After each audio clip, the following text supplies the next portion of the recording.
Further ado, let's talk about the fountain of youth. The fountain of youth really is within you. We were created intelligently and masterfully to not just age so that we become more and more decrepit, but to age in with vitality and grace. But there are so many factors that start to inhibit or interrupt our body's natural God-given ability to be healthy and to have youthful living. Do we have the magic pill that's going to keep you alive forever? It's the only stat that I think is 100% certain is that there's a 100% death rate. We are all, yes, thank you. We are all going to die. But how our life is lived and what we're able to do during that life is what we want to talk about tonight. Our genes are a blueprint to some degree. And what I want to talk about tonight is how within us, we were given, and there's plenty of research we can start to talk about, but we were given a blueprint on how to live and what to do. We have to start to live right for our species type. And I want to talk a little bit about this because a good chiropractic, I would say, educator in our profession, Dr. Mark Chestnut, wrote a book about living right for your species type. I'll send the link here in a moment. And we want to start to break it down a little bit. But if I'm going to quote a little bit from him and from this book, because I think it is kind of impactful just to think about this aspect. Number one is for you to understand that you've been naturally selected over millennia to genetically express physical and psychological health. More than you'll ever need to experience in a wonderful quality of life. All of your ancestors for thousands of generations had to survive for you to even be here. You wouldn't be here if your ancestors hadn't survived. Yes, there's a 100% death rate, but there's also a life rate. And that life rate has brought you here. And what your ancestors experienced can be built into how your body can respond and adapt. So if it wasn't for your ancestors, you wouldn't be here. You were naturally selected to be here. You are a genetic superstar with almost unlimited potential for health and happiness. We do. We have programs inside of us that are yearning for those things. Trying to find out what to do to achieve those is what we want to talk about. But I want you to understand that you are a genetic superstar. Number two, whether you express the potential of a genetic superstar is not predetermined. It isn't based on luck or random chance. It's based on whether you choose to live right for your species type. What will you choose? Ultimately, what will we choose? It is based on the quality of your habits and your lifestyle choices. Does this sound familiar at all? Maybe, but this isn't coming from me. This is simple, yet very complicated. It is easy, but can be very challenging in the moment. We need to set plans and process. And that's why we invited people last week or two to think about doing that Shape Reclaimed with us. Because as a group, we can make better choices. Individually, we're going to succumb to some easy, just, bad choices. The last quote I have for you is this. The only way we can get and stay well is to develop lifestyle habits that match our human genome requirements for the genetic expression of health, structure, and function. So a healthy structure and a healthy function need to be expressed through certain activities and actions and diets that we choose. You can see these other ones. I'll make you over there. So we need to live right for our species type. We need to follow the plan that was built into us by our Creator. What damages us? What begins to cause this fountain of youthfulness with health and happiness to become stress, despair, and disease and dysfunction? Well, we need to know what nutrition is important. We need to know what exercises are important, what psychological lifestyle choices, psychosocial, I should say, choices are required for us to genetically express our best human function, structure, and function. Again, how do we avoid this chronic lifestyle illnesses that we see? We need to learn how to eat well, move well, and think well. Simply put, but extensive. We're going to spend a whole year talking about how we eat well, move well, think well. Today, we're going to give you the 6 bullets. I mean, the 6 hard-hitting bullets that research and this book has proven, if done on a daily basis, will give you that fountain of youth.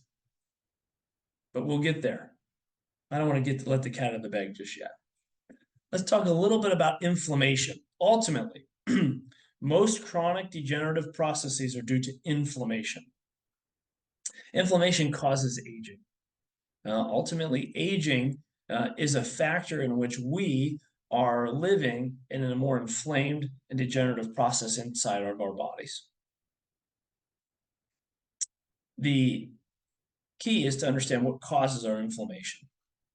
And then how do we start to live in the less, I would say, buildup of that inflammation. You can even measure the amount of inflammation potentially that you have. Some people have chronic inflammation that is in different areas of our bodies. You know that your brain is one of the first areas to show signs of aging. Yeah, you might be a little more forgetful. You might not be as sharp. You might feel foggy. Your lungs also age pretty quickly. Actually, you start to your restrictions of your breathing.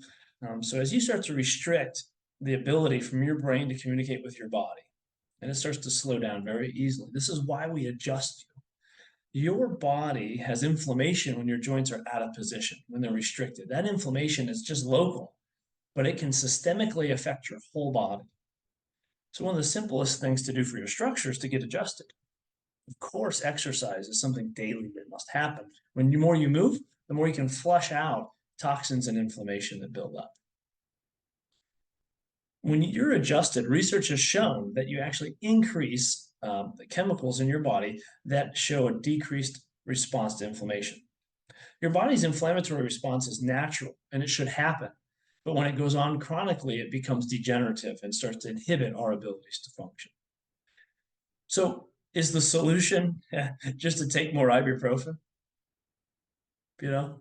No, I mean, if ibuprofen was the solution, then that means probably earlier death is the effect, because anti-inflammatories on the long term can affect our bodies digestively, our kidneys, and ultimately shut down processes that should work. There's a research article I had pulled up. Give me one moment. I wanted to point this out. Yeah, that it actually only takes 90 days for NSAIDs or anti-inflammatory drugs to show signs of damage in the intestine. Only 90 days. And this study that was done by the American Gastrointestinal Association showed that 71% of the participants showed signs of damage in their intestines after just 90 days of taking NSAIDs.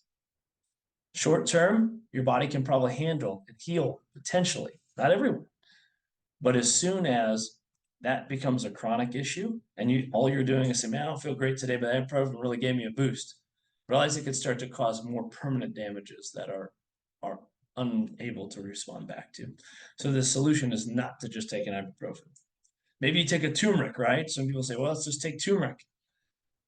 If it was that simple to remove all your problems through one pill, potion, or lotion, we would have already done that. This person would be making plenty of money and everyone would just buy it because it would work. The turmeric I love to supplement good lifestyle choices, but it's not in and of itself a solution. Okay, I sell it. I think it works well because the last thing I want is people with damaging their gut more. But the long term is we need to make better choices. If we choose not to eat right, if we choose not to think right, and interact in ways that are not socially healthy for our bodies, and they don't match our genetic codes, we create inflammation. We will get and stay sick. This is a biological law. Biological law. I think I gave the example, but if you were growing a plant and you didn't give it sunlight and you didn't give it nutrition in the water, good water, even if you watered it but didn't have good nutrition in the soil, it's going to die. It's not going to thrive. It's a law. Animals out in the wild. I mean, how many I don't know, let's just say wolves are out there eating, cooked grains like our dogs do, or even cooked meat sometime. I don't see many, wolves roasting in by the fire. Uh, so, the raw way nature preserved things is best for our bodies. But just to kind of think about these laws, we do not live in a natural environment anymore at all. To pretend that we can follow every single law and be perfect is probably impossible. But we have opportunities to think, to grow, and to be together to try to change some of these options. And I do believe that some of these solutions are quite simple, but it's really about consistency because there's no single one of these activities that probably is immediately going to give you some sort of a dopamine rush that will make your body want to do it. Pain is a motivator. Pleasure is a motivator. To do the right things consistently throughout the day isn't that motivating typically, unless you have the motivation to understand that you have the ability to control how you do and feel for the rest of your life. You can. So let's talk a little bit about what you need to do to express your potential for health and happiness. What are some of the research proven 6 steps to do this? These were identified again by Dr. Mark Chestnut in this book, Live Right for Your Species Type. I'll share that with you guys. There's a link to that article right there. You guys will see it in the chat. You can download this. I'll try to get more of these throughout the months if he writes more of these things. But let's dig into this just a little bit. It's a new year. We can make resolutions, but I don't want you to just be resolute at this moment. I want you to start to make the small changes consistently that eventually lead to a healthy lifestyle, and you didn't put all kinds of effort and time into it. You just dedicated to one process. So of these 6 things that I say, I'd love you to just think about one of them. Could you do all 6? Absolutely. Will you burn yourself out? Likely, maybe. I don't think they're that hard, but our bodies and our brains work in very unique ways. So let's talk about number 1. Let's move our bodies. Let's go for a walk every day. Every day. Is 1 minute better than 0? You betcha. 1 minute of movement is better than no. Work up to 30 minutes. Okay. That's what the research shows. 30 minutes of walking each day can prevent chronic disease and illness. Number 2, your body does not, how would I say this, thrive just on cardiovascular exercise, getting your heart rate up. It does thrive also on resistance training or resistance. Our muscles need challenge. Our bodies want challenge. When they don't get challenged, we kind of just turn off. Our bodies shut down. I mean, how many people have probably seen this? When they see someone who becomes more elderly, doesn't move around, or someone who's kind of thrown in the towel for whatever reason and stops taking care of themselves in many ways. If you don't use it, you lose it, and it degenerates really quick. Our bodies were built to do something, to give, to serve, to grow, and that happens only if we're taking care of it in the way that we're supposed to. So resistance training, what I mean by resistance training, the most simple things you can do without any weights, without any, going to the gym, is deep squats. If your knees work well enough that you can do a deep squat, keep doing the deep squats because your knees will continue to deepen and continue to move. If you stop being able to do that, you're going to lose some of your knee ability. So deep squats helps the glutes, the legs, and the core. The other thing would be push-ups. Push-ups every day. You may not be able to do a full regular push-up. Well, then that means that maybe you put your feet on the ground and your arms are on the wall, and you're just doing some push-ups off the wall, to the ankle. Then maybe get a little lower. Then you get onto a couch. Maybe you go on your knees. Maybe you're even on your torso and you're just pushing up a little bit with your hands. But this will resist more your upper body. So those 2 things have definitely been proven to help reduce chronic disease. How many? Well, at least 1. Better than none, right? 1's better than none. Work up to 3 sets of 25 repetitions. That's what the research shows. Every day. Every day. When it comes to nutrition, I would boil it down probably as simply as eating raw vegetables every day. Eat those raw vegetables. Nature intended for us to consume vegetables in their natural state with enzymes and live cultures to them. I used to have somebody teach us. There was a guy who used to sell probiotics. I think he still does. But they talked about dirt. They used to sell dirt. I remember it was Mark Rubin, I think was his name. Anyway, you would buy dirt and it had bacteria in it. It was really good for you. And they eventually packaged it up and put it in capsules so you didn't feel like you're eating dirt. But bacteria are still healthy for us. They stimulate our bodies. Our gut microbiomes are very, very in need of these raw vegetables. So raw vegetables, how many?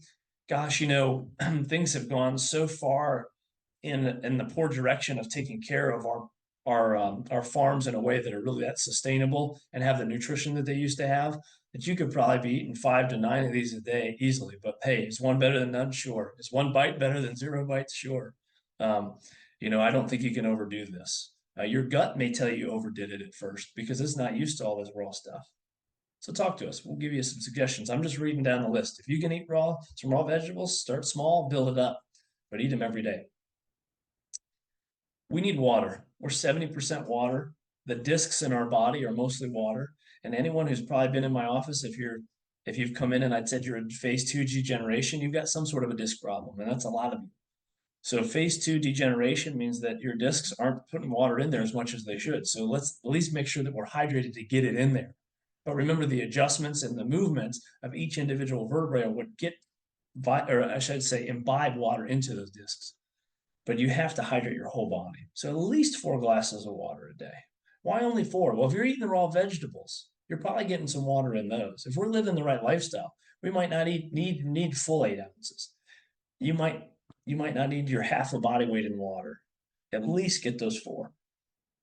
If you'd like to learn a little bit more, are you hydrated? Are you not? Part of the shape program that we're doing, we are giving away urine test strips, and you can find your specific gravity, and we can help you understand more about what that means. And those are real inexpensive. You can even get on Amazon, but urine strips will tell your specific gravity, says if you're hydrated or not. Basically, you might even drink a lot of water and not be hydrated. It can happen. Some people, it just flows right through you because you don't have the right minerals. That's why vegetables are so key. Get your vitamins and your minerals. I love a mineral supplement in my water, so just added bonus. This wasn't part of this, but that thing, I guess the fifth step is taking some very basic nutrition. If you really want to live right, our bodies probably are deficient in certain things almost across the board because of our farming practices. The first thing is probably fish oil. If I were to look at the research and say the most supported, it would be taking fish oil. About a gram of that a day is really good. You want to make sure that your fish oil, if you're buying it, poke at one of them or try to even chew it yourself. And if it doesn't taste very rancid or disgusting, it's probably quality. If it smells bad before you put it in your mouth, it probably isn't very quality. All right. You get what you pay for to some degree. Okay. But fish oil is very important. We could hook you up with the right better companies, I would say, that support that. But where they get the fish, how soon that oil is expressed into the capsules does matter. But fish oil is very well supported. Heart, brain, inflammation. Okay.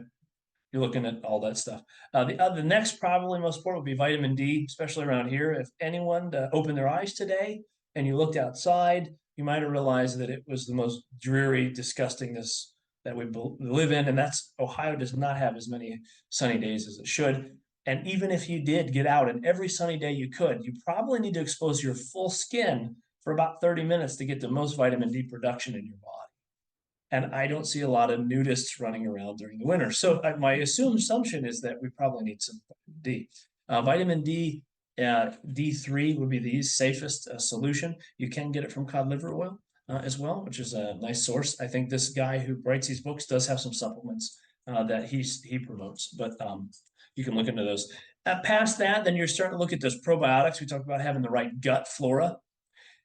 With the right bacteria and feeding it lots of fiber, which you will if you're eating the vegetables, you'll help the right bacteria grow in your gut. You'll kill off the wrong bad ones. You'll start to seed in more soldiers that are good for you, not the bad guys. And those good guys will help you to get more out of your vegetables and fruits.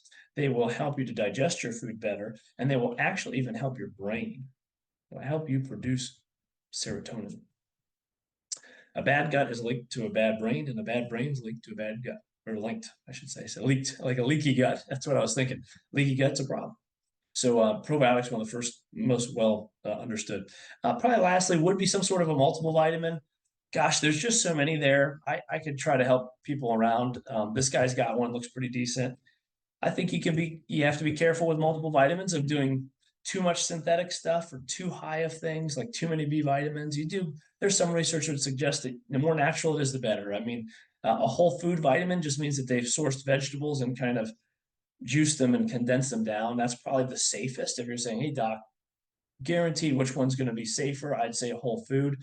Which one will give you more of a boost? Probably maybe a little more synthetic sometimes just because they have more in them, but you still need your cofactors, which just means if I eat a carrot, I'm going to get all the cofactors that work for vitamin A.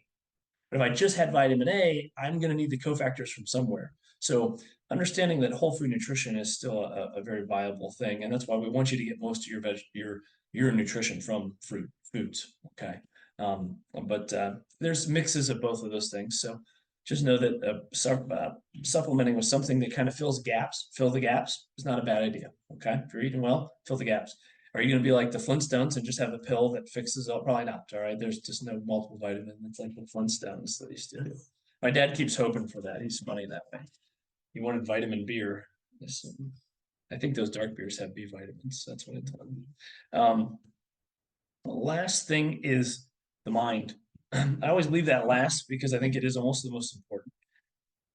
There is I feel like a solution to almost every problem we have could be potentially answered in our minds. Our minds probably start most problems. we let our mental brain create many problems, and then try to fix it with the same brain that created it, as we would say. I can't who said that quote anyway. You can't solve. I think it was Einstein. You can't solve a problem with the same mindedness that created it. I can't. It's kind of like our healthcare system. But like if we said the way we're going to fix our healthcare system is with more drugs and more surgery, we wouldn't be ranked 39th in the world when it comes to life expectancy, infant mortality. We wouldn't be ranked as low as we did because we take 70% of the drugs. So more drugs isn't a solution. If someone's addicted to drugs, we give them more drugs to try to help them. It just doesn't make sense. But we can't fix certain problems with the same mentality that created them. And to turn the mirror to ourselves, we do that to ourselves, right? So how do we get out of that a little bit? How do we just start to get into our mindfulness? How do we get into the mentalness? Well, it's taking time to be grateful. Gratitude, and we have our own workshops just on gratitude. But gratitude has been shown to, reduce stress hormones, to improve longer term, happiness. Be grateful. Focus on positive things. Optimistic self-talk. Someone today, I was telling her how quickly our subconscious works. And I said, your subconscious mind, whatever story has been created in that subconscious, remember that probably happened before you were even conscious of your thoughts, potentially. But your subconscious mind, it travels at the speed of like the 300 megabits a second internet. Your fastest internet you could imagine, those T1 lines, that's your subconscious. Your mental, your conscious brain, it's like dial-up internet still. So she's like, oh no, does that mean my positive self-talk isn't good? No, I said, it doesn't mean it's not good. It just means that can't trump what your subconscious might be telling yourself. So we have to rewrite those programs, and it takes maybe a lifetime or more, right?